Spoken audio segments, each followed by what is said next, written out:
Okay, great. Okay, so I think I saw you coming back with big smiles. So I think you enjoyed this, some of you. So what I'm gonna do, actually, in the benefit of time, I'm gonna, instead of having all of you just right now say all of your questions, I have picked some of the best questions from your reading assignments, which is why it's so important that you do the reading assignment. I think half of you didn't do the reading assignment. So make sure you have it in, because I'm going to be basically drawing on your own questions and then we'll integrate them. So, so what I'm going to do is we're going to have a little moment where I will put these questions in the chat, and I'm going to ask you if you can respond to them, and then we'll go into today's lecture. So here's a great question from Ahmad, right? I'm going to write it down here and think about the answer, right? I'm going to write a few of them all together, and then we can think up of an answer, right? Ahmad says, actually, let me just say it, right? God, he notices that God rests, right? After he's done creating. So this doesn't need an answer, because he actually speculates very nicely, actually comes up with a really interesting interpretation that I had never thought about. He rests, right? Perhaps to give the space now for human beings to create, right? Ahmad, that was really good. Where are you, Ahmad? Ah, there you are, yeah. Okay, excellent, right? That was really interesting, the way that he said, well, God stops so that the work of man or humankind can begin. So I thought that was really interesting. Ahmad always also mentions the notion how both the male and the female have to leave, right? Actually, I'd like to hear you guys on that a little bit. What does it mean that the woman is taken from the man, right? She has to leave the man in a way, right? And the man later has to leave both his parents, but especially the mother, right? Any interpretation, any interesting idea that come to mind as to why, right, philosophically or psychoanalytically, right, psychologically, what could be the meaning of the woman having to leave the man and the man having to leave the woman, right? Before they can be together as a couple. It's interesting. Stajich, would you like to try? And then Granik, go ahead. Well, in the Bible it says the man will leave his father and his mother. You said psychologically. It is a psychological fact that usually sons are very attached to their mothers. So it could mean, you ask psychologically speaking, that a man should, in this case, in a way, stop being attached to his mother as much as he was and go to his wife, not as a mother, rather a replacement in a romantic way. Okay, excellent. I like that a lot. Not to seek the mother in the woman that he's with. What about the woman leaving the man? I think there was Granik. Did you want to try that one? The woman leaving the man? Or sure. Yeah, I mean, I think it's not necessarily specific to women, but it might apply more specifically to women. I don't know, but I guess in order to have sort of a close relationship with someone else, with another person, you sort of have to understand and be comfortable with yourself first, and like sort of be okay as a person on your, like, independently, like, and it's very cool, like sort of like physically independent, and then you can sort of come together as a couple. Oh, that's so good, Granik. I love it, right? We women need to individuate before we can be in a proper relationship. We need to stand on our own. We're so relational, right? Sometimes as women, we're so relational. We become so needy and clingy, and what Granik is saying so beautifully. I had never seen that actually in the text. So you guys are so great already, right? This notion that the woman has to stand on her own before she can properly relate romantically, right? And not expect the man to be like a father, right? To carry her through. And we fall into that trap too, right? So both of us. Okay, let's move on, because I don't want to take too long on these questions, because I do want to get into the meat of the matter. But here's an excellent question by Alim. She notices the repetition of good. And by the way, there are 4 keywords. I hope you guys are taking notes, right? Even during this discussion, there are 4 keywords, actually, that we need to remember, because when we study the book of Ecclesiastes, they will come up again, but in a different way. We have the word made, to make, right? I'll put it in the Hebrew also, asa. We have the word to see, right? And God saw that it was good, right? We have the word natan, and God gave, to give. And we have, sorry, let me put the English first. Give, natan. And then we have the word good, tov. Okay, learn these 4 Hebrew words. Why? Because they'll come up over and over again in later texts in order to make interesting points, right? So yes, so going back to Alim, right? She notices that both day and night are called good. Anyone want to give an interesting interpretation on that, right? Usually we say the darkness is bad and the light is good, right? Black is bad, white is good, right? We have this kind of dichotomy in our minds, and here we have this notion that both the darkness and the light are good. Olivera, let's hear you on this. I would say that they know it's hard to make this distinction between good and bad because they are completely dependent of each other. Because if you don't see the light, and if it was light all day and then there was no darkness, then, you know, like, are they kind of depending on each other because one stops and the other comes. They complement each other, and they are necessary for each other. Yes, they're interconnected. So it's not that one is better than the other. They're interconnected, right? You're mentioning. Let's see. Sosa, did you want to try this? Yeah, mostly what I was going to say was what Olivera says. Pretty much, like, in order to really have the light, you have to have the dark with it, because if you only have one, it's not going to be as enjoyable as, you know, it may seem. Plus, some people prefer the dark over the light. Some people like light over dark. It's just like if someone likes cold over warm, you know, I have to have kind of the best of both in order for everyone to really be happy, you know? Okay, good. Let's see.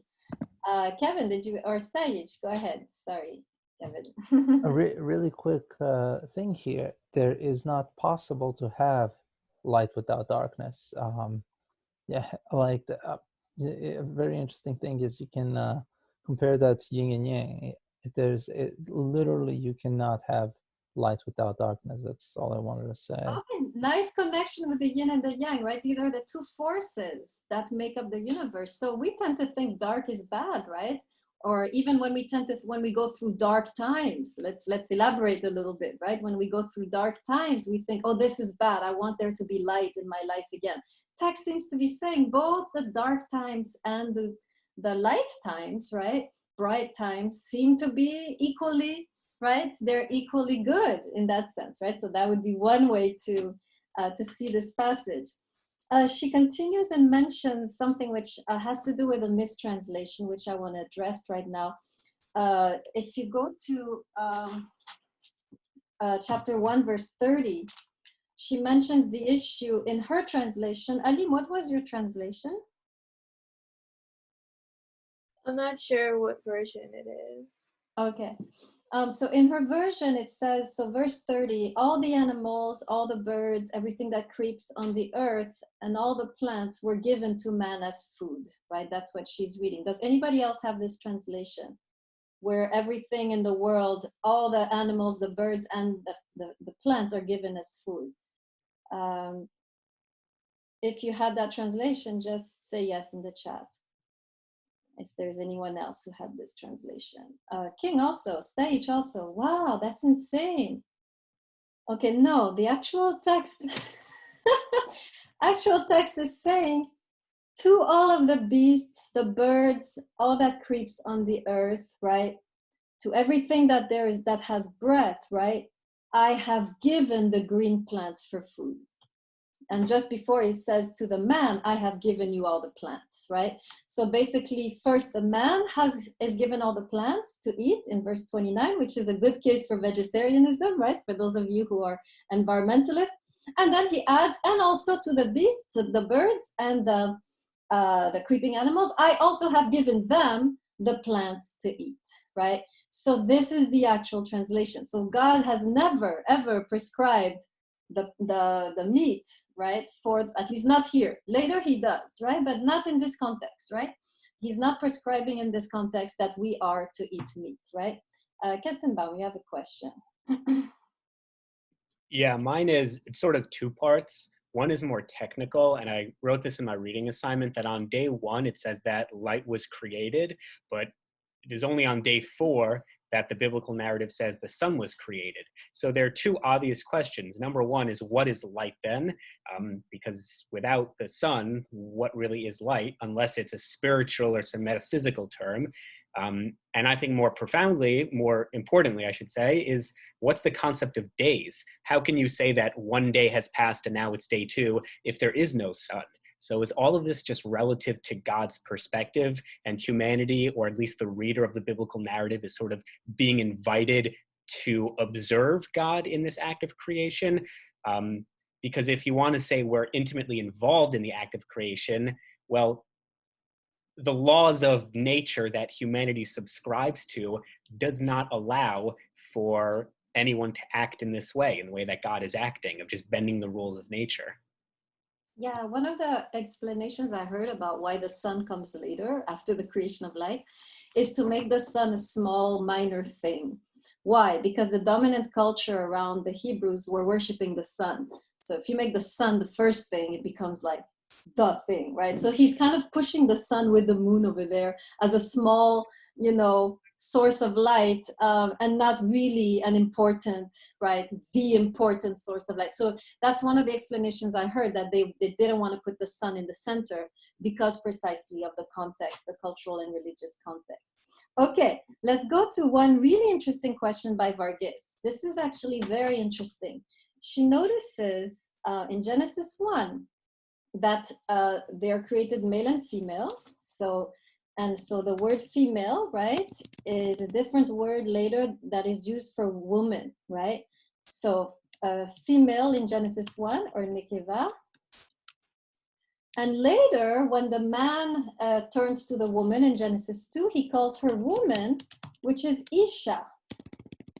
I wish the autocorrect wouldn't continue to do that. Okay, thank you. Okay, change it to Aisha, but you know what? It's Isha. I cannot control this autocorrect. Okay, here's my question to you. And this I'd love to hear from you. Why is there 2 names for the woman? One time she's female, right? And actually, it's the male too. The male also has, it's male and female in Genesis 1. So it's a Zachar and it's just gonna change it. I can't do anything. Okay, Zachar and Nekeva, and then Ish, and then man and woman. You have Ish, and it's just changing it. And Isha, except when I capitalize it, that house. Okay, so here's my question. Look at the difference between the two, right? Zachar, Nekeva, Ish, Isha, right? And each time the woman has a different connection to the man. I want you to notice this. In Genesis 1, there's a certain connection. In Genesis 2, there's another connection. Who can see the difference? Ahmad, do you want to try? And then Vagler.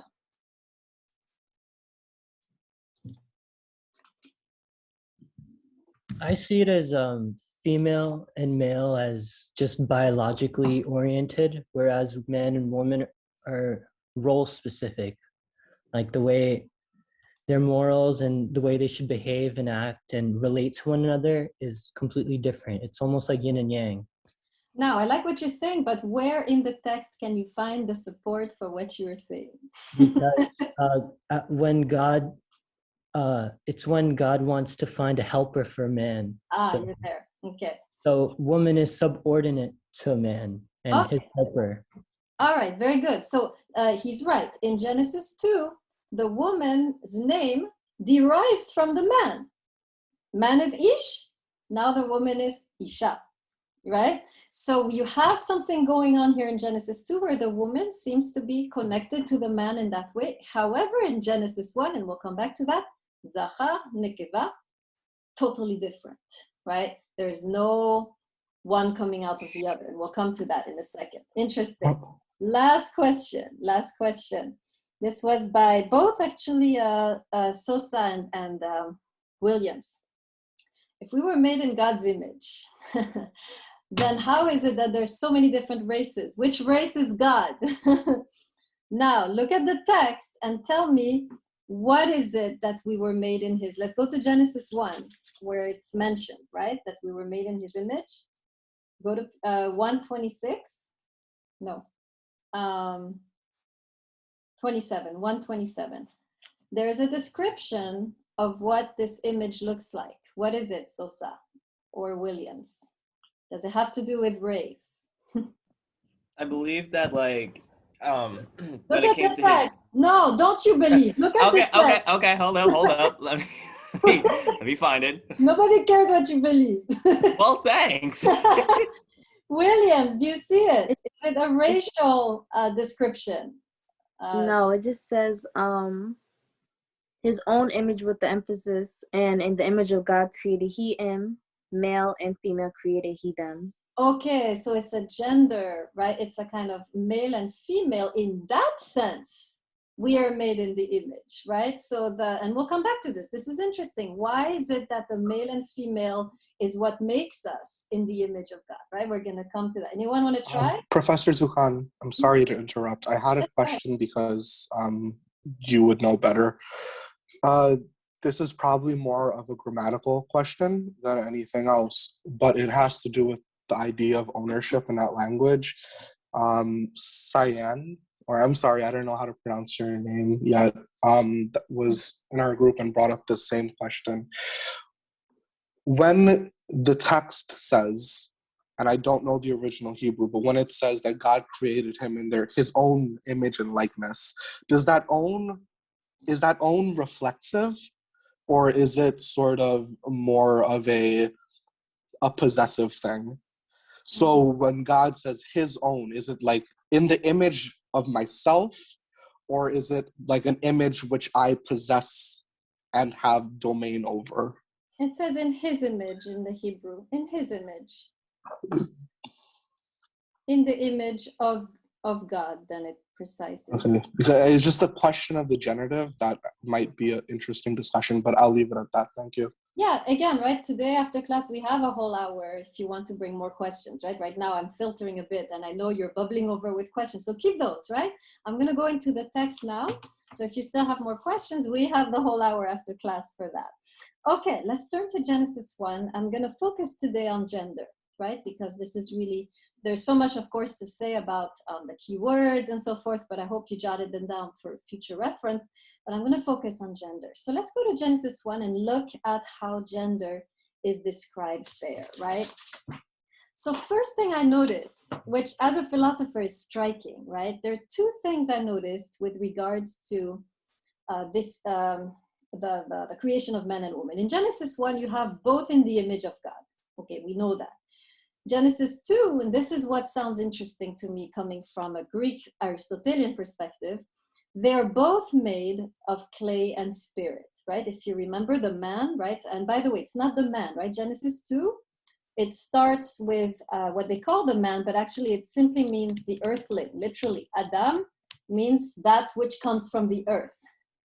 And then when the woman is taken out, then the man emerges. Are you following that, right? And so after the woman, after the Isha is taken out, right, the woman is taken out. I'm trying to write this. Then and only then, right, does the man, does the Ish or man emerge. So what does this tell you, right? First of all, what we're learning here is that the woman was not taken from the man. She was taken from the earthling, Adam, which is gender neutral at this point, right? Only when the woman emerges, right, does the man also emerge, right? Are you following me on that? Put your hand if you're following. Let's go to the text. I'll show you exactly in the text, right? So it says in Genesis 2, I'm trying to find, when he's making the man, where is it? When the Lord made the man, okay, he formed the man. Okay, so Genesis 2 verse 7, the Lord God formed, it says man in the translation. In the Hebrew, it's Adam. Adam, which means earthling. It's not yet the gendered man, right? There's no maleness there yet, right? Then much later, And it's Adam throughout, right? Much later, when he takes out the woman of the man, right? It's still Adam. And finally, right, it says in verse 22, he brought her to the man, right? But this time, okay, hopefully I'm right. Let me check in the Hebrew. Yes, okay, brought her to the Adam still. And then the man said, this one, blah, blah, blah, shall be called woman, and so forth. Because she was taken out of the, finally you have man, ish, the male, right? Okay, so are you following? Is everyone good on this, right? That it's not that the woman was taken out of the man, right? The woman was taken out, and as she was taken out, the man emerges simultaneously. So actually they are created, male and female are created simultaneously. Any questions on what I just said right now? This is important that you get this. Pierre-Antoine, you have a question? Oh, actually, never mind. I was just gonna ask, but you clarified it. So. Okay, good. Okay, so now what's interesting is that when you look at the Adam, which implies both, right? They're both contained in the Adam. The Adam is made of both clay and breath, right? Or spirit. Now, when you know Aristotle and Greek thought, this becomes very interesting. How many of you have read Aristotle's views on female and male animals? Put your hand in the screen if you're familiar. Okay, about a couple of you. Okay, so this is what Aristotle says, right? And by the way, I'm going to spend a little time on Aristotle because this is the basis for our view, for the Western view of gender throughout the centuries, started with Aristotle. And I want to point out the difference here between our text and Aristotle, right? So Aristotle says this in The Generation of Animals. He says, well, there's a clear difference between male and female, right? And he bases this on biology, right? He's doing good so far. He says the male has a higher body temperature and the female has a lower body temperature, right? And so then he deduces a number of things from that, right? First of all, he deduces that because the male has a higher body temperature, he's more energetic, and therefore he's more capable of self-control because he has more energy, right? The female, however, because of her lower body temperature, less capable of self-control because less energy, and therefore she will more easily fall into temptation. You should be already hearing the teachings of the church, right? Which are coming not from Jesus, on this point at least, but from Aristotle, right? He continues, because the male has no energy, more energy, he should be in leadership position, right? The woman has less energy because lower body temperature, therefore she should follow. Right? So therefore, ontologically, he says, ontologically, the male leads and the woman submits, right? The female submits. So they are really, he continues and says the female is closer to the earth. And for this, he uses the body shape. And it's true, female hips, right? Draw down to the earth, and the male chest goes up to the heavens. He's looking at, and this is true, right? If you look at the typical female, the typical male, you have this kind of difference in the body type, right? And so he's saying, therefore, the woman is closer to the earth, the man is closer to the spirit, therefore, the man is more rational, and the woman is more emotional. And you should be hearing throughout the centuries, these arguments will come up over and over again, right? To show that the male and the female need to be put in separate roles, right? The woman, because she is more earthy, should be at home. The man, because he's more outward, should be in the political realm, right? I hope you're seeing where I'm going with that, right? The woman, because she's more weak, should submit. The man, because he has more energy, should lead. This, I hope you've written all of this down because our text is about to dismantle this view, okay? So make sure you wrote at least these 2 points. Number one, the male has more energy, therefore should lead. Female has less energy, should follow. The male is more connected to the heavens, therefore should be out in the world. Woman is more earthy, therefore should be in the home. And the Greek culture really said the woman should be in the home and the man should be in the political realm. Now, when you read Genesis 1, let's go there right now, and you see the creation of the man and the woman. Can you see the radical opposite view here. Can you see what I am seeing? Let's see if some of you can get this. Okay. Pierre-Antoine? Okay. What Aristotle's saying, I mean, maybe it's because like he's a philosopher and like it's more like Athens prone, but I kind of believe not every like Grecian person thought like that. I mean, to a certain extent, when you think of like Sparta, tell me if I'm like going off the rails or something, but like when you think of Sparta, like Sparta, I guess, was more like modern in a sense, more like liberal, because like women weren't necessarily like tied to the home, like in a sense of like they also had leadership skills, because like it was even proven that like when their husbands would die in war, they would take over their husbands, like I believe either their estate or like their position of like power, like they are able to control certain things that their husband was able to control. So I don't believe like every Grecian though like that, but I believe it's more like a Athens centric type of like view, because they're like more traditional, more like into like philosophy and thought. But like, that's just my 2 cents. Yeah, absolutely, right? This is not, I'm just talking about Aristotle. But why I'm talking about Aristotle is very important, because church history, as well as, so the whole history of interpretation, both Christian and Jewish, were deeply immersed in Aristotle,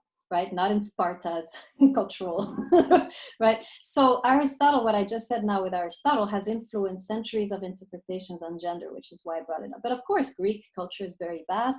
We also have the mythological aspect where we have very strong women, right?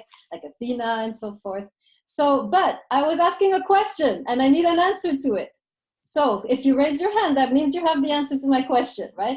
Can you see in Genesis 1 a different story than the one told by Aristotle? Ron? That's to answer my question, right? Ron? Mm-hmm. Actually, my hands was up before you was talking about Aristotle. Moving on.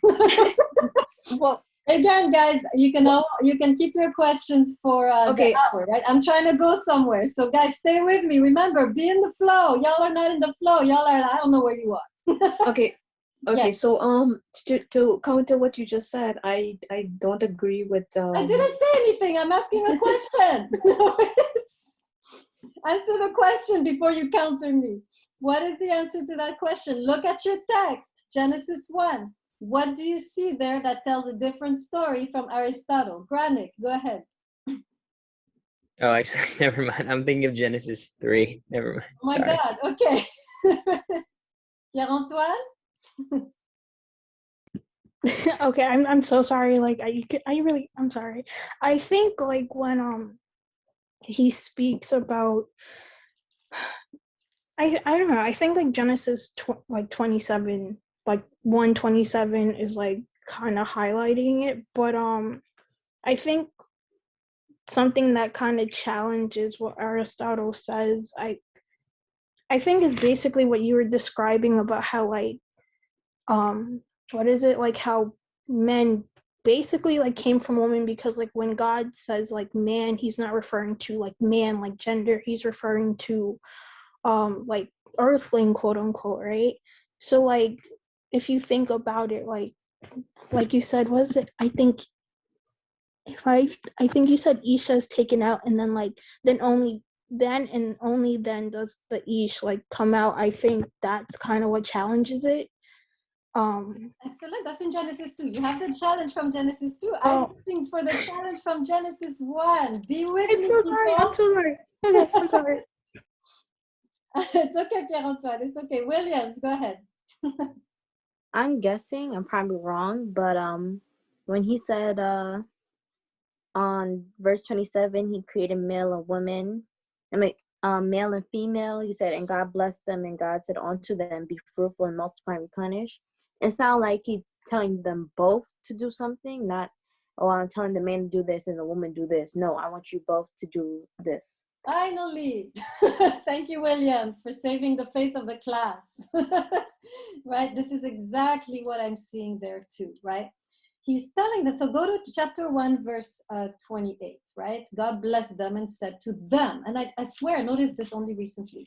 This is something that I just noticed a few years ago, right? He blessed them and spoke to them and said, both of you be fertile and increase, and both of you master and rule the fish of the sea, the birds of the sea, and all the living. So in other words, you have here two roles that are given to them, to both of them. The first role has to do with childbirth, the home, child rearing, right? Second role has to do with the outside world, right? Rule over the world, master it, right? In other words, both are called to be in the home and both are called to be outside of the home, right? There's no specific woman should be here, man should be here. Both are needed in the interior realm of the home. Both are needed in the exterior, or in the Aristotelian sense, political realm, right? Both are needed in the domestic realm, to use the Aristotelian language now, right? Domestic and the political, right, are realms that are supposed to be open for both men and women. Anybody want to know why? Why do you think this is important? If you're familiar with the philosophy of Irigaray, especially in her work Sharing the World, you would know the answer to this question. Why do you think God wants both in the political as well as in the domestic sphere? Olivera. I hand my hands up before you ask this question. Okay. You want to try, or you good? Okay, you're good. Stajic, go ahead. Why do you think both are called to be in the political as well as in the domestic? Stajic? I try to stay away from political affiliations, but in the Greek sense, in the sense of being in the public realm, that's what I mean by the political, right? Well, honestly, to tell you the truth, I don't think that man, like I said before, I don't think the man was made to rule itself, and I still feel like I'm going. I'm not exactly sure. There was a question you stated before that I was going to answer, but I guess my hand was just left up there. So no answer. Never mind. There was still a question when I wanted. I guess I'll just stay after class. Yeah. Stay after class. Guys, stay up to date with your hands. You're messing me up. Ram, go ahead. Ram, can you answer my question? Why they both in the political, both in the domestic? Based on Irigaray, I think it was based on the fact that women were subjected to assimilation of men, and she talks about women should. I cannot forget because we did that last semester. How can you forget? We just finished the text. I know. Don't disappoint me. Okay, you want me to continue for you? Yes. Okay, Ram. Okay, we studied the book together, in another class. Yeah, she speaks mostly of the fact, right? So this is an interesting book to explore because there are connections between her philosophy and what we're seeing here, right? She's basically saying the world today is in a state of chaos. Why? Because of the imbalance between male and female, precisely in the political realm, right? Because we have been in a world where man has led, right, for so long. She's not saying what man has done is necessarily evil, right? She's not one of those feminists to say that women should rule the world, right? We'll do better, right? She's not saying that. She's saying because the governance has been entirely male, and you can see this even in our government, right? This is after only in the 21st century do we have not a female president, no, but at least a female vice president, right? If you look at government, right, it is still mostly today male around the world, right? And she's saying this is the reason why we are in such environmental chaos, in such social chaos, political chaos. She's saying because it has been one-sided, only one gender has been ruling. It's not saying the gender is bad, it's just saying there's an imbalance. And she's pushing for the idea that there should be an equal representation of male and female in all spheres, right? If we are to find balance and if we are to even reach civilization, right? She's saying if there was an equal number of women and men in government, or in science, or in education, or in theology, still not the case, or in philosophy, never gonna be the case, right? We would be much further along now, right? So she's suggesting in a way that's very similar to her passage, that we need to reclaim what, as Taich mentioned, the yin and the yang, right? Need to be in balance in all spheres of life. And by the way, chaos at home, social chaos. Why? Where is the father? Where is the male, right? Absent very often, right? There is, again, there is no balance, right? Between the male and the female. And so you have a number of problems that come from that too, right? So that's the first thing, right, we can get from this passage, which I think is very interesting, very progressive, right, for the text. Now, I want to go briefly, I mean, I wanted to take longer, but I want to go into the creation of woman, right, in Genesis 2, because this is actually a fundamental passage, and this is the founding passage of this class, actually, with regards to gender relations. So let's go to chapter 2 and go directly to where God is talking about creating the woman, chapter 2, verse 18. Hope you're all there.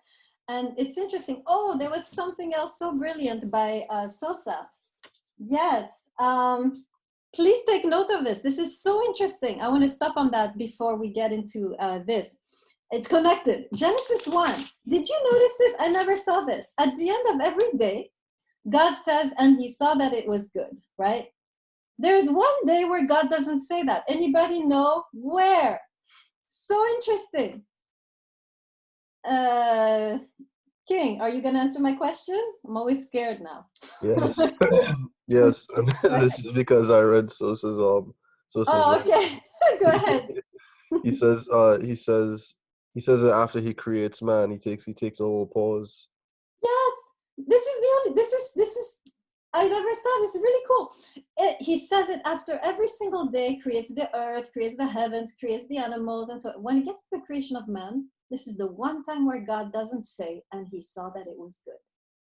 And the next time we see good associated with man is here, when God says, and God saw the, let me see, Genesis 2:18, right?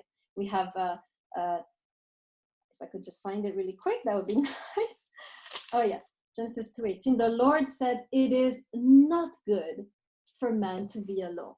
So anybody know why in Genesis 1, it's not followed up by good? This should help with what I just said. Now, Taich, you want to answer my question?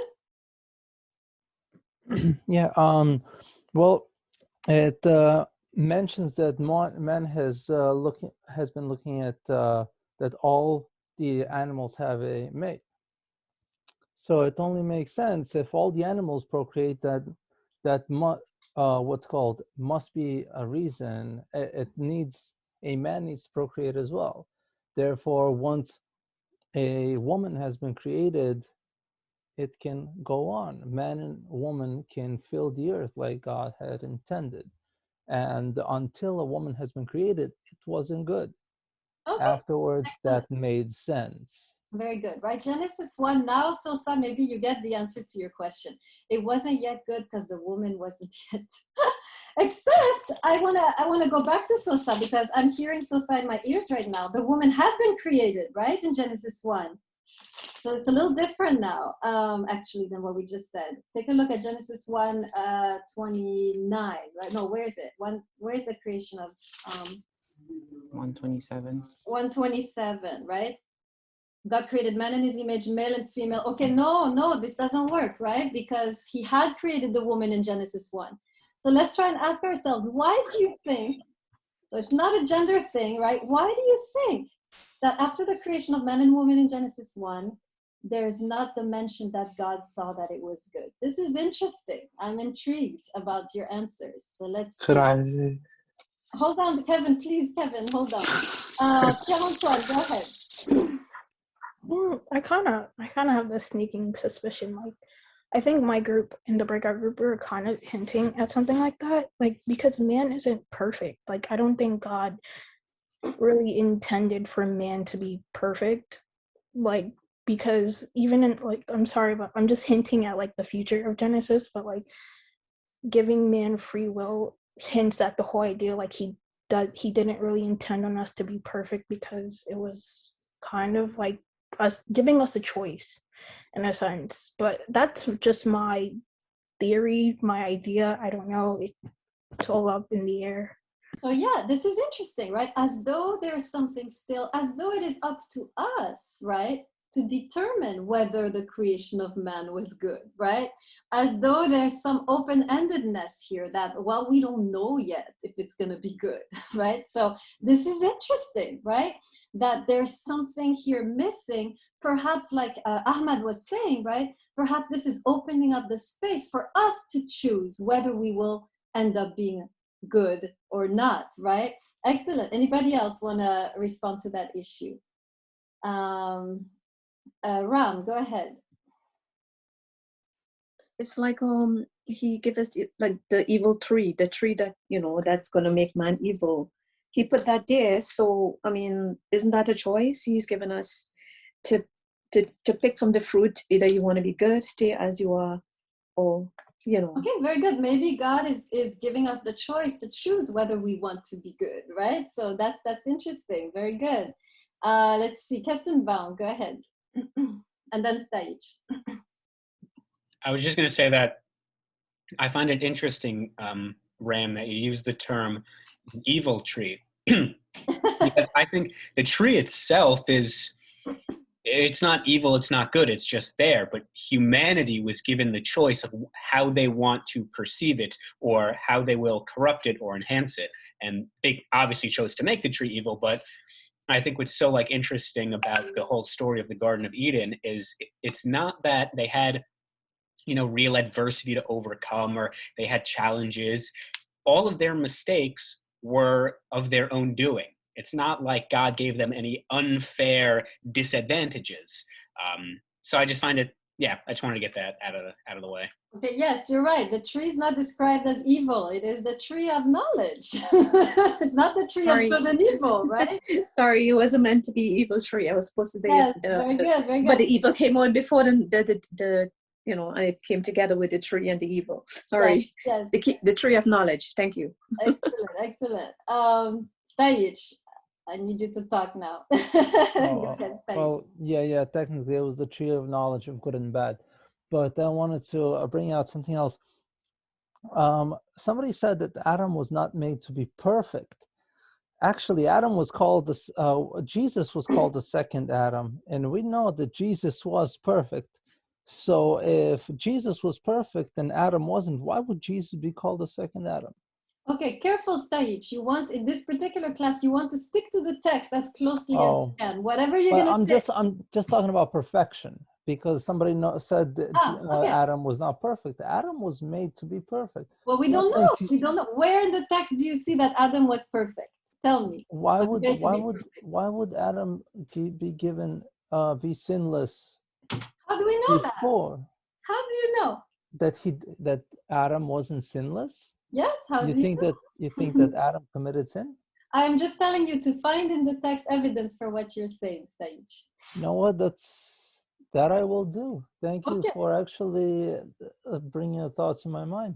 Very good. Right, guys? Be careful, right? Whatever you say, I want to see evidence. This is philosophy, guys. This is not Bible study. This is philosophy. I need arguments.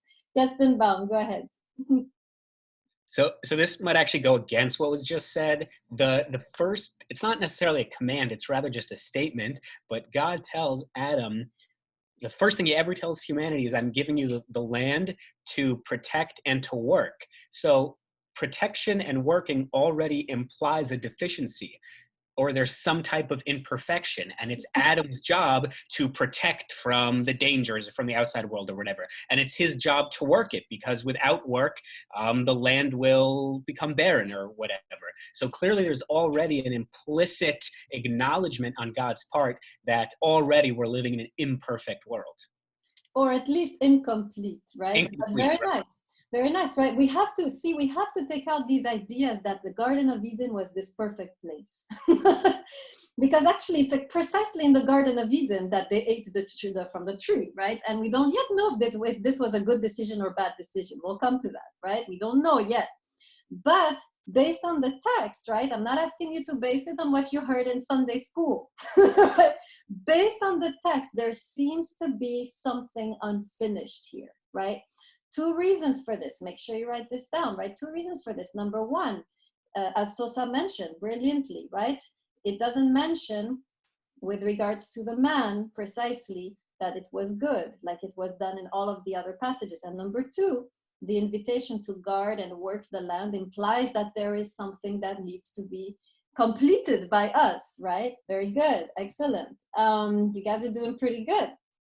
Let's see if there's any further comments. I give up on Genesis 2 for today. I'm gonna do it next time. Granik, go ahead.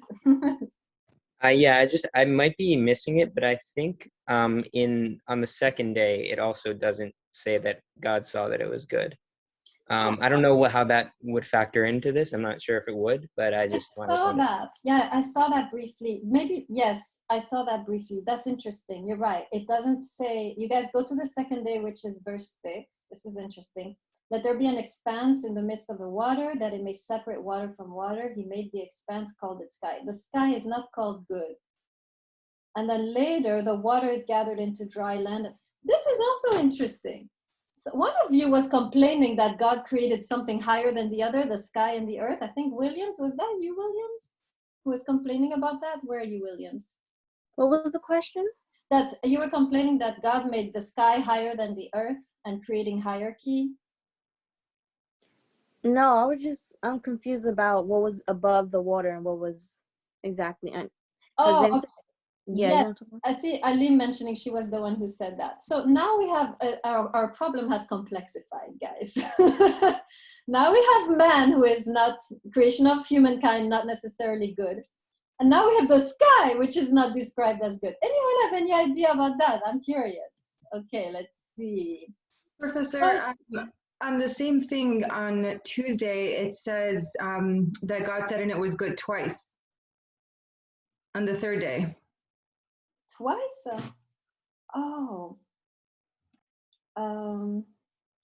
Yes, and there's no, and God, no, there's a second God said. I know it's in this verse 11. So verse 9, God said the water, blah, blah, blah. And he saw that it was good. And then God said the earth sprout vegetation. No, there's only once, and that was good too. Where do you see? Over there, that it was good and that was good too. The other days he only said that it was good once in general about everything. Wait, yeah, I think verse 10. It's verse 10 and then verse 12. I think it says it. Yeah, but these are two separate creations. Wait, you're right. Third day. Oh yeah. Ooh, okay. Goldstein, you're making it even harder. So maybe perhaps it doesn't have to do with the day, but with what he's creating. I'm assuming. He saw that it's not like that particular day was good, but the light was good, the earth was good, the seed was good. So it doesn't matter which day, because he created twice, right? But when he creates the sky, why is that not called good? I guess that's my question at this point. Kestenbaum, go ahead. Would you like to answer? And then Pierre-Antoine. It's not going to be a great answer, but I just have more of a problem as a whole with this idea of like calling things good versus not good. Because again, from which perspective are we meant to read the Bible from? If it's from God's perspective, then what does it mean that God called something good? Because that sort of anthropomorphizes him and creates human limitations that, oh, he judges things in the same way that I judge the food that I eat. So I think we might have to be careful about defining our terms. So I don't really know what good means in this context. What do you mean? You don't know what good means. In the sense that, like, I know what it means in the sense that, like, God was happy with content or happy. But I'm saying, I know it in that sense, but I'm saying more in regards to by accepting the fact that God viewed something as complementary or deficiently, that sort of limits him by constraining him to human understanding. So already, right off the bat, the biblical narrative is supposed to be that God is all-knowing and he's all-powerful and he's the creator and sustainer of the universe, but at the same time, he acts in similar ways that human beings act. So how can you believe in this all-powerful God who you can also relate to? Because if I can relate to him, maybe he's not all that powerful. This notion of all-powerful is a construct that came much later. You don't have this here in the book of Genesis. This notion of all-knowing, all-powerful, right? These are constructs that came in the Middle Ages. Right. I mean, he's the creator of the universe, of the cosmos, and of everything. So I guess just like implicitly, we therefore say, oh, well, if he's able to do all this, you know. Yeah, because if he was all powerful, he wouldn't make mistakes like creating man, as he observes when when the flood, right? When he sends the flood, or he wouldn't be constantly, dealing. Remember, if God makes room for free will, that limits him to a certain degree, right? So in a way, I mean, to be in any type of relationship, you have to limit yourself. So this idea that God is omnipotent is not, like you mentioned, is not conducive to a relational God, right? So I like what you say, because you're highlighting this notion that omnipotence might not be one of the attributes of the Hebrew God, at least willingly, right? Obviously, he can do what he wants, but he chooses to restrain his power. If he wants to be in a relationship, he has to, right? Very good. Okay, let's see. We have like 1 minute. No, we don't. Okay. All right, but we have a whole hour to debate now. I know a bunch of you are like exploding. So, just to encourage you, excellent questions, right? A lot of you wrote excellent questions, and I'll do it like this from now on. I'll be pulling the questions from your papers. Excellent answers, right? Try to stay with the flow, guys, right? Don't drag in an old question, right, or an old answer. We have all the time for those questions in the debate. Whoever is an auditor, I know I'm not calling on you a lot. This is because auditors are supposed to audit. Trying my best to listen. I know. I'm sorry, Kevin. You're not the only one. Do not apologize. I get it. There's a bunch of you here, but the auditors are allowed to talk, obviously. If you have questions, auditors, and you want to talk, there's the whole office hours for that also, right? So Kevin, feel free to stay, and whoever else, right, too. Okay, so whoever wants to go can go, and whoever wants to stay can stay if you still have questions, and we can continue this debate. And this time I will give you don't need to be with the flow or nothing. We'll just go in chaos. Let me stop the recording. Or should I? Let me keep it on. What do you want me to do? Should I stop the recording or continue? Please leave it on, because I have to leave and I really want to watch it. I want to hear this. Okay, all right. Okay. Thank you, Professor. Let me go in the order. You're welcome. All right, Vagler, you've had your hand up. Go ahead. So now this is free debate. I've said what I wanted to say. The floor is yours. Actually, Professor, sorry, I have to leave. Sorry, but I just wanted to make one point. Okay, go ahead. Okay, in 1:31. God saw everything and he made, and behold, it was all very good. So I just wanted to make that. Is that pertaining to everything that he made? But this is a summary of the whole creation. It's right. Not specific. That's the difference, right? So yes, another person made this point. So we don't have specifically for the creation of humans, and God saw that it was good. And this is what is disturbing, right? Yes, excellent. Okay, bye. I have another class. Okay, you're welcome. Bye. Bye, thank you. Go ahead, Vagler. So in Genesis 1, it says repeatedly, and God saw that it was good, which linguistically implies that there's this entity, this objective morality that God is using to inform himself, so that there's this higher power that God gets his information from to make these judgments. If he's saying that he saw something and understood it to be good. So I see what you're saying, except again, I cannot respond because there's no evidence in the text that would help me. I mean, by the language. Yeah, I agree. Except again, right, this is a question which is very difficult. There's no indication in the text to imply that there is a higher authority that he's responding to or higher ethics. So I'm sorry. I can't go into speculation. But it's an interesting issue that God, in a way, is making a moral judgment in the name of what law, right? That's what you're asking right now? Yeah. Anyone want to try to answer this question? Yes, I would love to, because I was in his group. Go ahead. I would just like to preface, because this is being recorded, I didn't think it was going to be, that a lot of what I'm going to say has to do with that paper that I'm writing at Professor Dukhan. But there's like always this like sort of very Western tendency to always think that there is a standard for something that is outside of our corporal existence, right? That's a very Greek thing that Kant sort of reified in Western society, right? He's always talking about how the standard of morality, that value-laden things are always in the mnemonic and not necessarily here in the immanent. Why is it that we can't just accept that something is good simply because it pleases us? You know, God sees X, Y, and Z and says that it is good. Why is it not good just because it pleases him? It gives him pleasure to have it. You know? I like that. Can, Vagla, you want to respond? Does this work for you? No, that kind of makes sense, but I feel like to say something's good, you have to know what you're comparing it to. There has to be something, like if you say, I like that because it's pleasing me, it pleases you because you're comparing to something that does not please you. I don't think that's true. I mean, when you're a baby, right, and your mother gives you baby food, you instinctively know whether you like it or not because there's a comparison towards what's pleasing to you and what's not.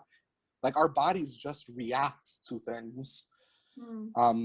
It's kind of, you know, not to get too much into that, there's always this sort of pushback when talking about our bodies, right?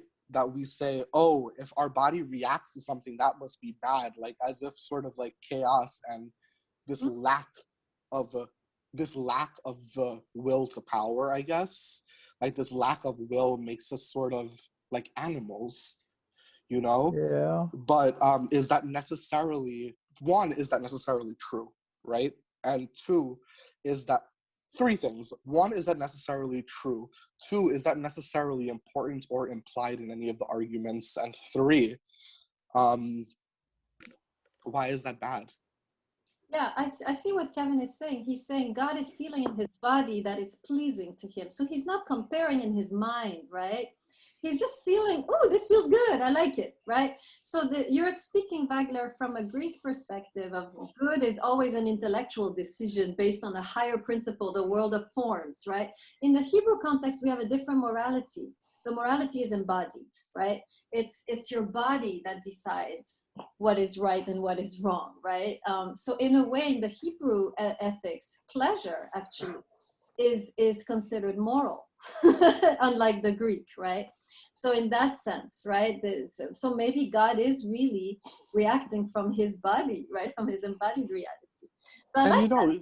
Wait, Kevin, let me move on. I don't want to stay too long on this because we'll be forever. But I think there's a few more questions. Pierre-Antoine, did you want to say something? Okay, I did have a question, but like what Kevin and like I really don't want to say his name wrong. I think it's like Wagler. I'm really bad with names. I'm sorry for mispronounced your name. Like I'm very sorry. But they kind of raise like a good point, but I think there has to be a balance between like what's pleasurable to your body, like what Kevin was saying was pleasurable in an intellectual like standpoint. Because like I know this is going to be so like exaggerative, but like if you think about drugs, like yeah, it's pleasurable to your body, like your body likes that response that it's getting from like that high or whatever, but it's naturally not good for you in a sense. Your but body, have you ever had a hangover or a bad trip?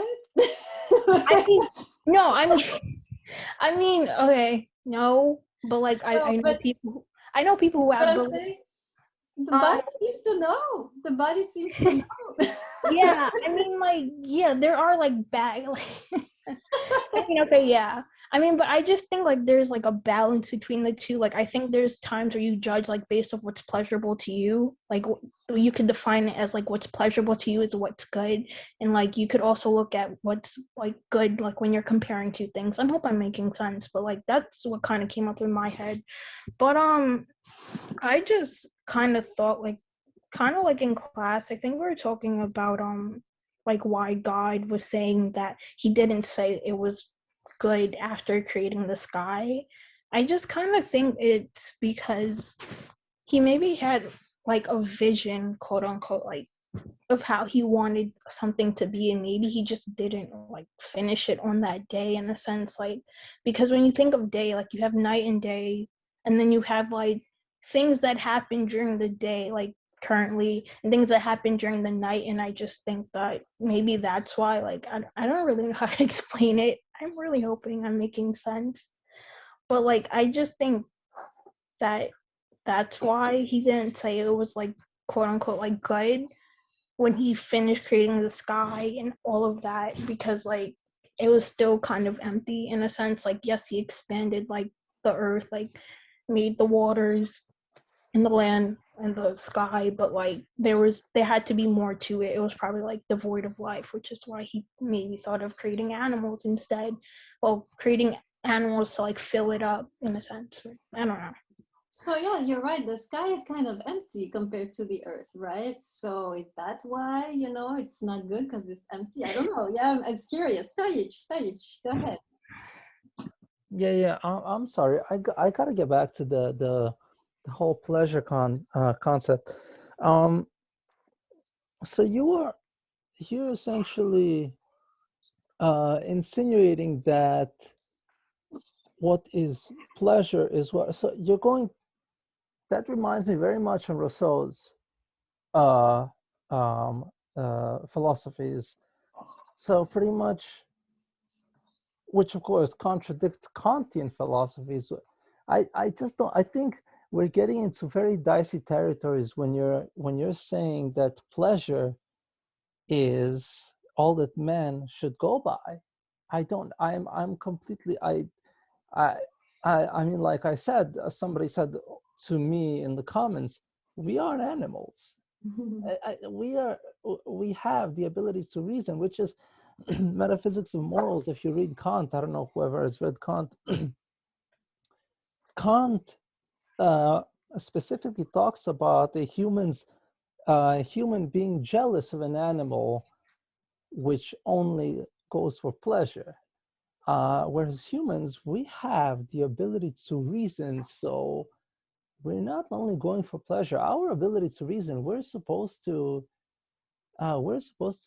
are higher than animals. We are supposed to embody that those morals that are so spoken about. Let me try to respond and clarify, right? Obviously, we'll see.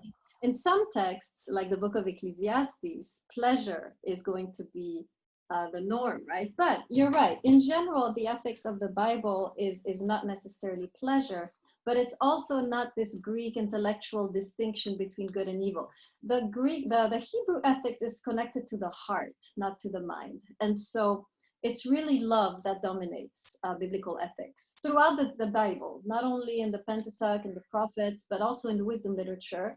Love is the dominant criteria, right? Whereas in the Greek, let me finish. Okay. But in the Greek concept, in the Greek mindset, you have the concept of good, right? Which is one of the forms that you have to make sure that whatever you see on this earth either connects to it or doesn't, you're distinguishing, right? In the Hebrew context, it's a more embodied ethics. So Kevin was right. This is an embodied ethics. And it's an ethics founded not on the intellectual concept of the good, but on the ability to love, right? So that's the difference. Can I just say one more thing? When you're talking about love, you don't always have to be good, or you don't always have to, no. Let me go the other way. Sometimes you have to love, and Kant brought that out as well. And when talking in Matthew, Jesus says you have to love your neighbor. Yeah. Do you always have to want to love your neighbor and be pleasurable, have pleasure to love your neighbor? No, sometimes you have to love. You don't have to but you always have to love. Therefore, pleasure isn't always like you mentioned, love. Sometimes it could be pretty much agonizing to love. Yeah, absolutely. I agree with you. No, like I said, the pleasure principle is only found in the book of Ecclesiastes, right? The rest of the Bible, it's the love principle. And you're right. The love can be painful. When we study the Song of Songs, there is both pleasure and pain, right? In this story of love. So yeah, love doesn't mean pleasure. You're right. So again, pleasure is only when it comes, I think, in the biblical ethics in the book of Ecclesiastes. Kevin, do you want to add? Yes. I didn't have this written down, so I'm just trying to, please bear with me as I try to sort out my words. But I think we need a taxonomy of ethical verbiage, right? There is good as in pleasing, good as in, there's we could think of good as in that which is pleasurable. We could also think about good as in that which is right. The English language, and like I was saying in the group session earlier, the English language doesn't have the specificities that a lot of other languages do. So a lot of things do get lost in translation, especially because, you know, it wasn't translated from Hebrew to English. It was translated from Hebrew to Greek to Latin Vulgate, and then through English, right? So like a lot of things do get lost in that. So I don't really necessarily think that there is something that is difference between the love principle and the pleasure principle, right? The love, I think the Bible not the Bible, let me just say like the more ancient books of the Hebrew Bible almost intuitively sees love as a pleasurable thing, right? I don't want to skip ahead because it's not like we just covered this in the lecture, but in Genesis 3, right? There's this very interesting line, and this is kind of this is big for me, but Genesis 3 is oftentimes, I was in seminary, right, at one point, and when we read that, we were kind of taught that this was kind of the book of curses, right? Genesis chapter 3, you know, man disobeys, and all of a sudden, God punishes them. But there's like a very unique line in Genesis 3. And it is between verses 21 and 23, where God says, the Lord God made garments of skin for Adam and his wife and clothed them. And the Lord God said that the man has now become like one of us, yada, yada. But I want to particularly focus on clothed, right? There's, I was writing, so let me quote myself if I can, that the imagery in this verse is striking. Suddenly the wrathful, punishing God is filled with a moment of compassion. Is this though not, you know, but that's it. Like there is this moment of compassion, and it's pleasing to God to do that. God would only do what is good. So there's sort of like this moment where love and pleasure are the same thing, you know? Not always though, Kevin, right? There are many stories of love which are actually painful. In the Song of Songs, you really have a lot of pain there in the love, as we'll study, right? It's not just pleasure. But I think where you're onto something is to say that the ethics is embodied.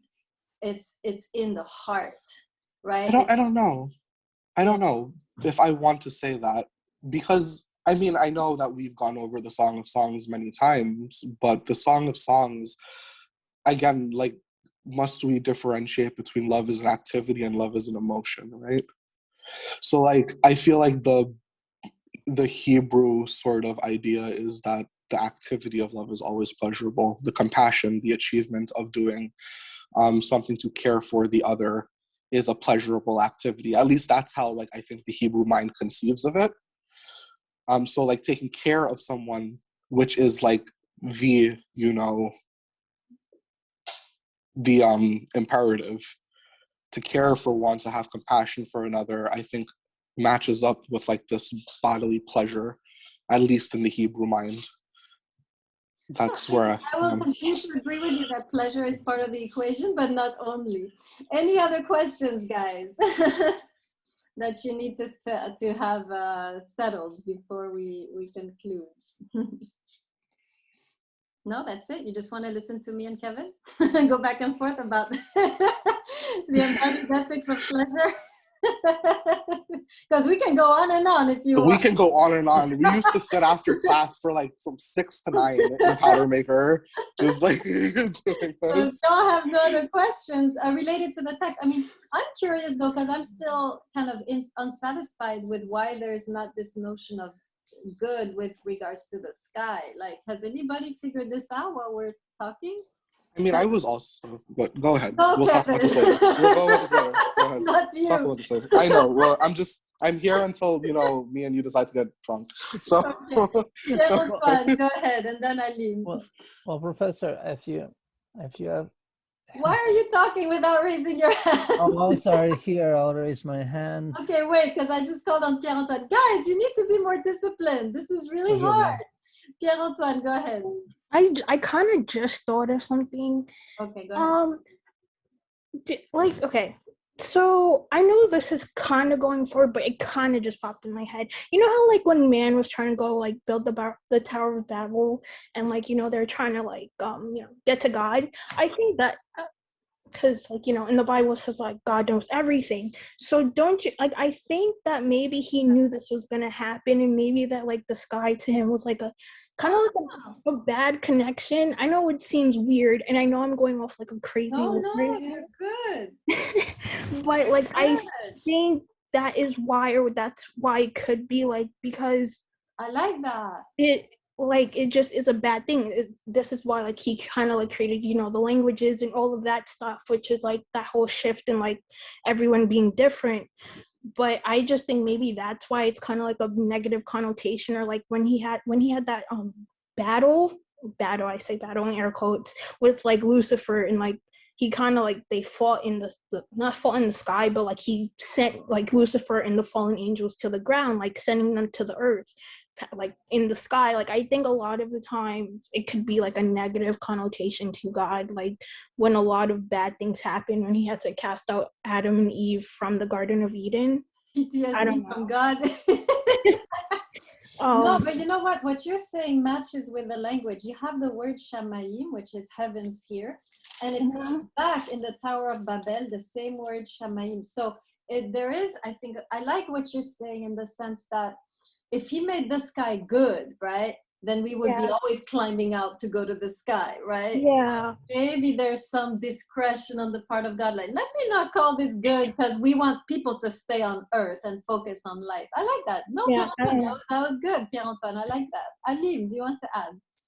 This kind of connects to what you guys were saying, but I feel as though he doesn't explicitly call man good, and he doesn't explicitly call the sky good because of like how big the possibility is. Because when you think of the sky, it's just a big, wide range of possibilities. There's anything beyond the sky. Additionally, as a man, you have free will. You have the possibility to make so many choices. So although it is not necessarily explicitly bad, because he does not say that this is bad, it's not explicitly good.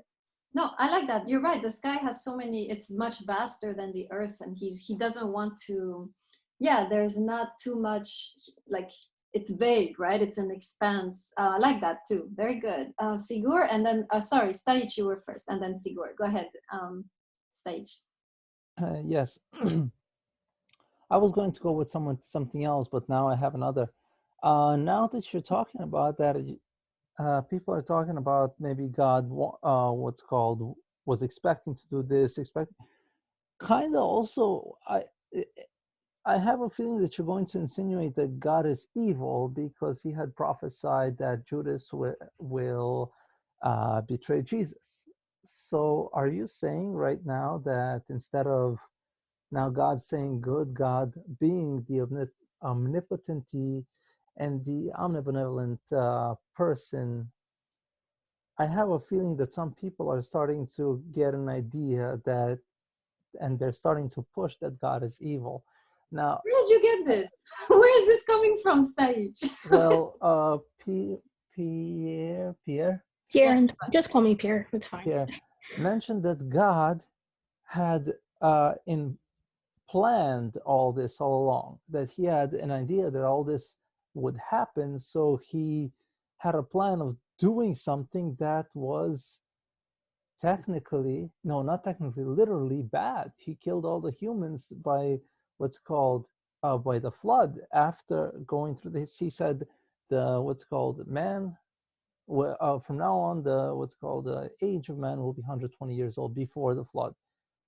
Now, given that, so you're saying that God had all this in mind and he anticipated everything, so he made sure that all this happens because he predestinated us. So God is evil?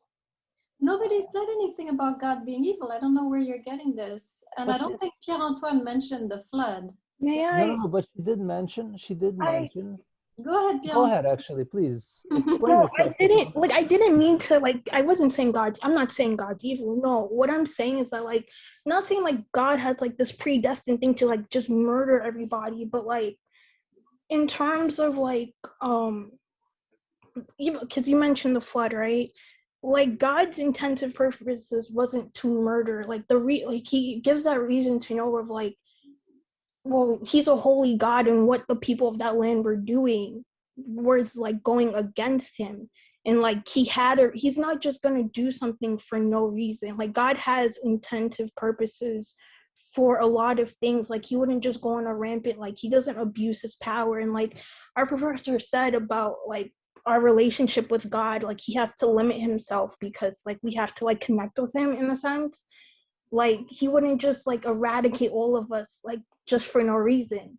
Like the things that he does are for a reason. Like when David cheated on, or when David made Bathsheba cheat on her husband pretty much, and like, you know, he killed her husband and that whole spiel of things, like he literally like made her lose Real the quick, fight. real quick thing, assumption. He never made Bathsheba. Bathsheba came to him. There was no rape. There was no Well, I indication didn't of rape say, at all. yeah, He I did wasn't not saying, make Bathsheba cheat. Bathsheba cheated willingly. Keep going. yeah, I didn't mean like he forced himself upon her. Like it was kind of like, I mean, they both kind of like, I really don't know how to phrase it really, but like they did the dirty and it was wrong. And just the whole fact of like David killing her husband, I forgot his name, but like the fact that God took away the child that he and Bathsheba made was like something that he did because God was saying that it was wrong. Like David would have loved that child probably, but God took it away from him because it was wrong. So like I'm not saying that God is like this evil mastermind behind the thing, like just knowing that he wants to kill. Like he doesn't want to kill. He wants all of us to be like come back to him anyway at the end of the day. But there are certain protocols that he has, like of being holy. Like if you're doing like unholy things, he's not gonna like that. But I'm not saying he's gonna kill you, but like there's just certain protocols that he has and certain things that he just does because he has his reasons. But I'm not saying that God is evil. I just want to There make is no indication Hold on, hold on. in the Bible that God ever killed the what they call the child. God said your Guys, child will let's die. stay to the book of Genesis, Okay, I'm okay? sorry. Please, this is not, you know, this is not a class on the whole Bible. I would like to respond actually to what you were saying, Stage, because it's a question connected to Genesis, which is the issue of the flood, right? Did God cause all these people to die? What's interesting, so we won't study the text, but what's interesting about the text is that it mentions two main sins that were taking place at the time. It mentions rape and it mentions murder, right? And then of course the flood occurs. And you know, one might wonder if it's not us, right, in the way that we have become so violent with each other, which brought on this catastrophe, right, which caused the imbalance, cosmic imbalance. We're going to talk about cosmic balance in Genesis 3. And this will help us understand how the flood actually might have come about through our doings and not through a kind of legislation by God. So this will kind of answer your question that perhaps we brought the flood on ourselves, but we can only understand what I'm saying once we've done Genesis 3, where we talk about cosmic balance and cosmic imbalance, how it's made. So, okay, any other questions, Figur, about our text? Guys, please, when we do this discussion, I would like it to stay focused on the text. I know you guys want this to be a massive Bible study, but it's not. This is philosophy, this is school. We have to be rigorous.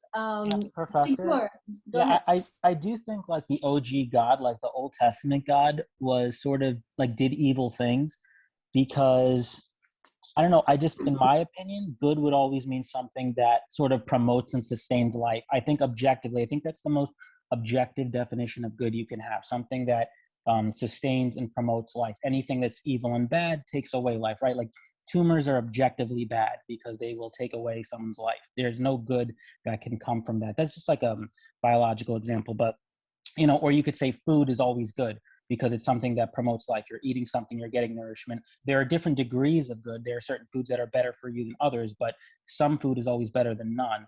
And so like that's all I mean by saying that God was capable of evil. I think that the God in the Bible, like Pierre was saying, I think it's a utilitarian God in the Old Testament, like Stuart Mill, because he's always trying to get back to the most good for the most amount of people. So he's going to wipe people out with a flood to prevent rape and murder.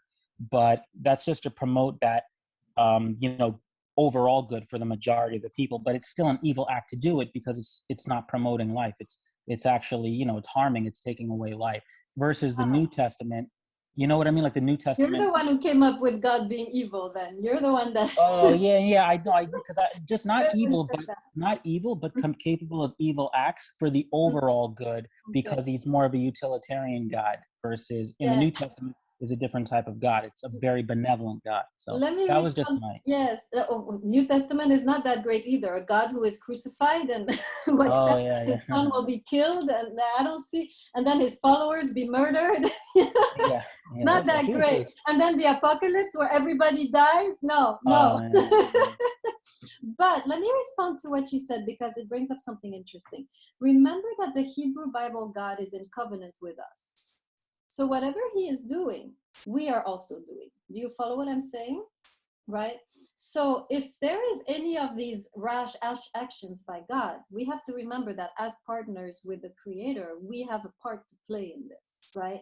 So instead of seeing the Old Testament God, as you call him, as doing evil deeds, you have to understand that this God is in a covenant with us, meaning that whatever he's doing, we are doing too, or we are allowing, or we are inciting, right? So, for example, the case of Noah, right, that I mentioned in the introduction, what would have happened if Noah had stood up for us and said, please don't destroy the world, let's do this differently? What do you think would have happened, right?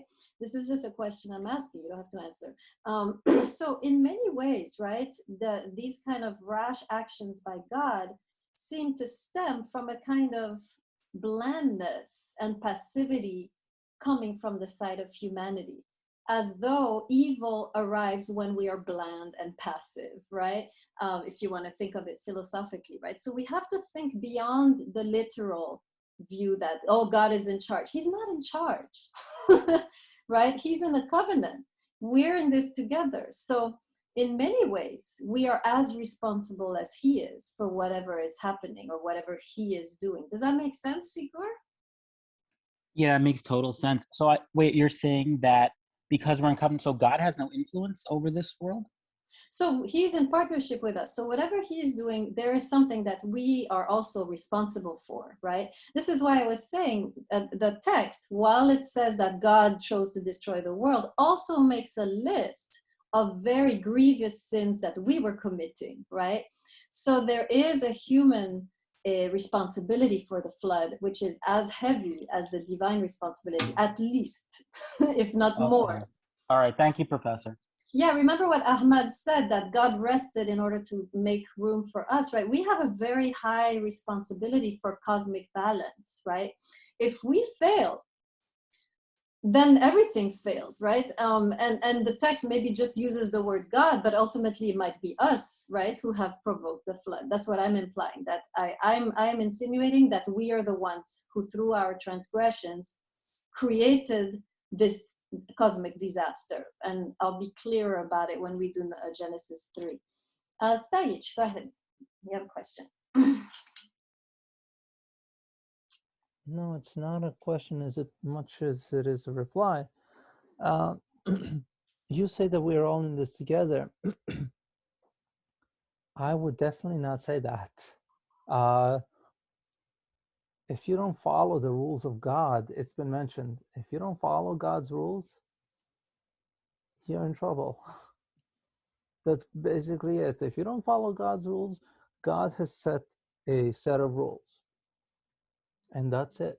You either follow the rules or you don't. It's either what's called life or death. Jesus actually explained. I'm not going to go into the... I would prefer if you asked the question. No. I'm just replying as to what you're saying. You answered. I'm just replying to you. But Said, you're not basing yourself on the text. Whatever you're saying is completely out of the blue. Where are these rules?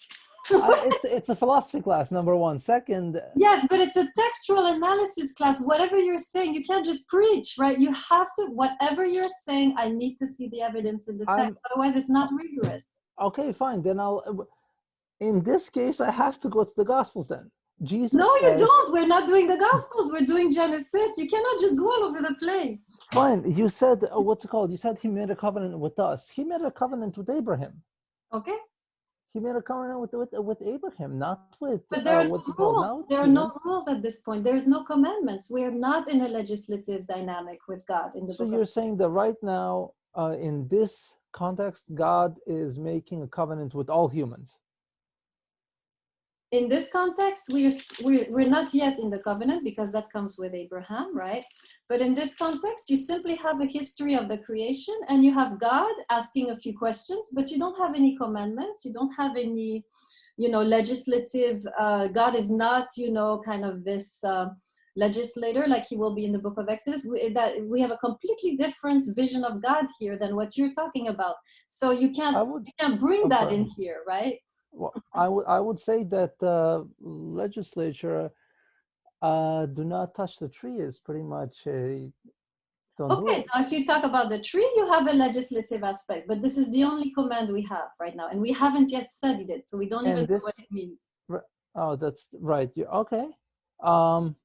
Then I guess I don't, as I really don't have a comment on any of chapter 1 and 2 for now. Okay, great. Any last comments on chapter 1 and 2? Figura? Oh, no, I'm sorry, Professor. I think I didn't take my hand down. Sorry. All right, good. So I'm going to tell the class that these discussions, I do need them to be focused on the text, right? Otherwise, we'll go all over the place. Otherwise, we don't have enough information, right, to talk about the other texts. Anything else before I conclude? Any other burning question? I just one thing, if you can stop recording for a second, because I'm gonna stop now. No, Professor, actually, could you not stop yet? Because I just wanted to ask, I wanted to know from earlier, I was in the group with Alim, if she could explain a little bit more about like the plants and like why eating them is right or versus wrong, kind of. I don't know if she wants to do that though right now. I'm putting her on the spot. Sorry, Alim, like you don't have to do that. But she was like explaining it really good, and I just wanted to like know what she had to say on it. Go ahead, Alim. Oh, so I was just talking about, Professor, you told us about how it was a mistranslation, but I was just talking about, like, as a vegan myself, about the relationship of, like, how we should eat animals according to the Bible. And I was saying at first, I was like, oh, I'm completely at odds at what this is saying, but looking into it more, I was talking about how as vegans, we are against the abuse of animals before eating them, but I mean, not all vegans, but like I believe that it's okay to eat animals if they are made in a way that is ethical and they can enjoy their lives. And I guess in this context, in the Bible, although it doesn't explicitly say about like the care that we have to give to animals as we eat them, I believe that in the language, especially in the way that they talk about the whales being great and they have some respect for the animals, and that's like a type of language that we have to consider when consuming these animals. So I don't know if that really makes sense, but I'm saying that although it doesn't explicitly say that we have to care for animals before we eat it, it's prevalent in the language that God cares for these creations, and therefore, even though, in my translation, it said that these animals were made for feeding. Although they were made for feeding, we still have to care for them. Yeah, and to add the whole laws that came later, how to kill the animal, not so much in the Bible, but in the rabbinic tradition, there's always an effort to kill them in the way that it's as painless as possible. And the animal also has to be cared for so they don't become toxic. So yeah, but here clearly, you'll be happy to see, Alim, that the ideal is a vegan ideal here in the text, very clearly. Great. Anything else about this text that you want to ask or? Okay. All right, I'm going to stop the recording.